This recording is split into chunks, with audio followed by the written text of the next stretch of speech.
Bethesda Software is busy with multiple games and is now ready to deploy them on the Xbox platform starting in 2023.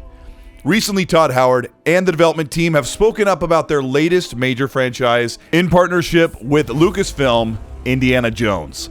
Little is known about what Indiana Jones will look or play like, but new details outline what to expect and if it will be exclusive to Xbox.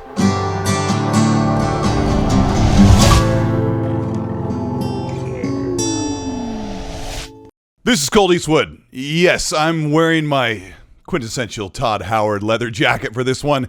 Today we're going to talk about Indiana Jones and what to expect and some new information that is rolled out.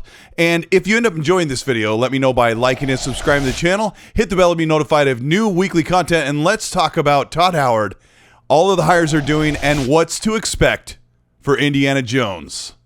Exclusive. Todd Howard spoke to Lex Friedman this week about Starfield, Elder Scrolls 6, and the new upcoming Indiana Jones game in development. A new lead designer was also hired who has a long history of working with Bethesda and, more importantly, with the Indiana Jones franchise in video games. Todd Howard explains how Indiana Jones was finally acquired and how his team was set to bring this game to life. It's different. Like Indiana Jones is different where like the name it's Indiana Jones, not a world. It's him, right? You can talk about the world of Indiana Jones, but at the end of the day, it's about this character. Love the character, love the story. I just love everything. I love everything about it. So I've always wanted to. It's one of those things like, what's on your bucket list? Like, oh, I want to make an Indiana Jones game. And I had pitched Lucas. I met some people there and pitched them back in 2009. You know, Lucas, now part of Disney, and they're doing a lot more of licensing and working with people. And so I knew some folks there and said, oh, I have this idea that I pitched a long time ago. And they loved it.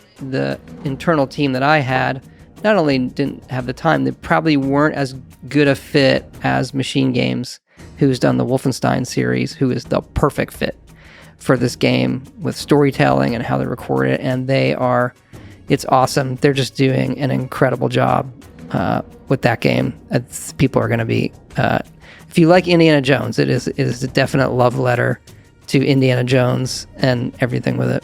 I could go back. I would just say it is a mashup. It is it isn't one thing intentionally. So it does a lot of different things that, you know, myself and Yurik and the folks at Machine Games have wanted to do in a game. So it's a unique thing. With Machine Games working since 2019 on the Indiana Jones title, it was time to bring in a new design director, and that is Jens Andersen. He will work in parallel with creative director Axel Torvenus, who was previously the art director for the Wolfenstein games. The design director will be familiar with his new colleagues, as many at the Swedish studio he previously worked with at Starbreeze. Andersen also contributed to many Machine Games' previous titles as a freelance designer. In total, more than 20 developers who worked on 2007's The Darkness on the Xbox 360 and PS3 era are on the Indiana Jones team. In addition, Andersen spent several years at LucasArts around 10 years ago, where he was originally hired to work on another canceled Indiana Jones game. This in a report from VGC. He says, "I've now taken the next big step, which is to join Machine Games as design director on Indiana Jones. This is also redemption.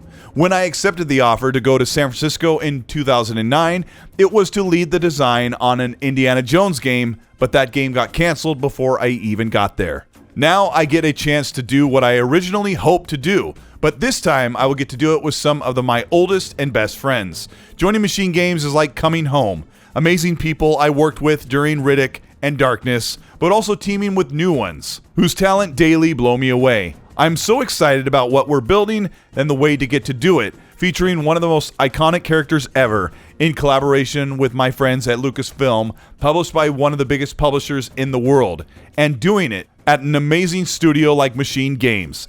This will be something very special." Close quote.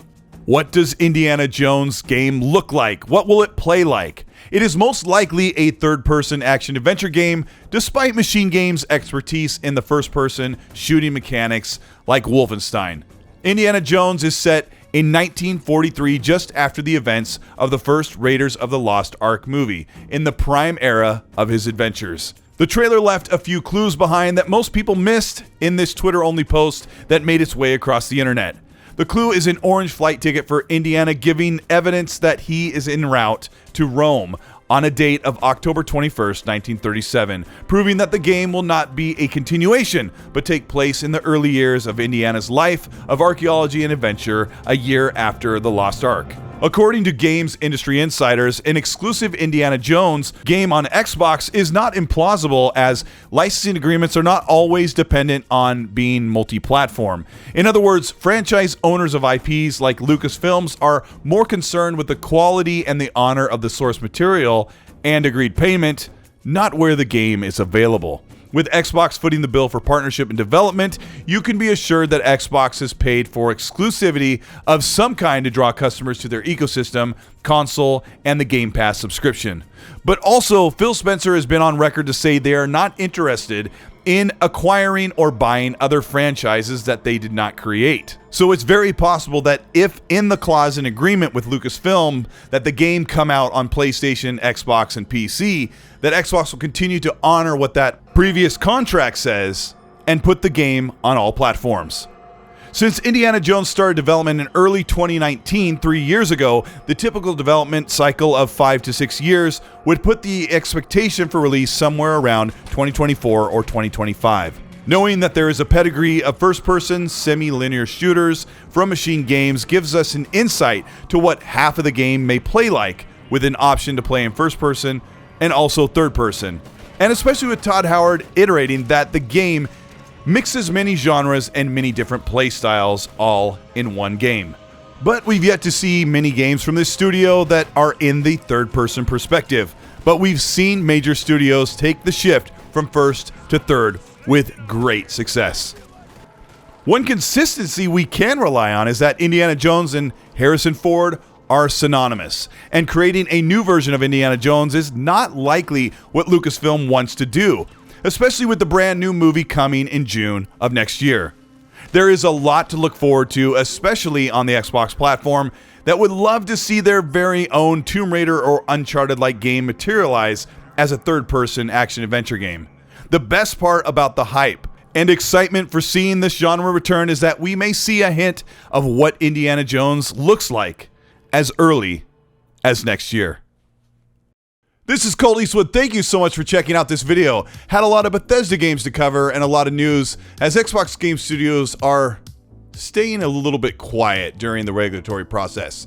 But I'm really excited about Starfield, which I covered, and I'm really excited about Fallout, which I've also covered. But Indiana Jones, now that's a wild card. We didn't expect that one, and I'm not quite sure personally if it's exclusive. I'm really on the 50-50 line, and I talked to a developer that said that the agreements for exclusivity don't usually show up for quite a while, but I'm still sitting on that. Phil doesn't really want to pay for exclusive IPs that he doesn't already own or that won't be on the platform forever. So it's going to be really interesting. If you ended up enjoying this video, let me know by liking and subscribing to the channel. Hit the bell to be notified of new weekly content. If you want to further support the work we do here on the Colteastwood channel, you can do that by hitting the join button below, or you could join the Patreon. And there I have 3 tiers that will give you early access to videos the night before they go up public. And you also get the little colorful badges I drew in the comment section. And, you know, you get to say stuff first. Like first. I'm here first. Also, if you want to hear more, there's the XNC podcast that I do every Monday at 5 p.m. Pacific time. And there I have my co-host Gaz, and we talk about the weekly news. We bring guests on from the industry and people from the community to talk about all that's going on and get more in-depth discussions about everything that's going to happen and the speculatory stuff that is speculatory. That doesn't sound like a right word. The speculative stuff that comes. But I want to know what you think about the Indiana Jones game. Are you super excited? I gotta know, is it first person or is it third person? Let me know in the comment section, and while you're there, people are going to be really upset if a big game like the Uncharted of Xbox, Indiana Jones, is exclusive and not on PlayStation, so it might be a mess there. So as I say, as always, please be nice.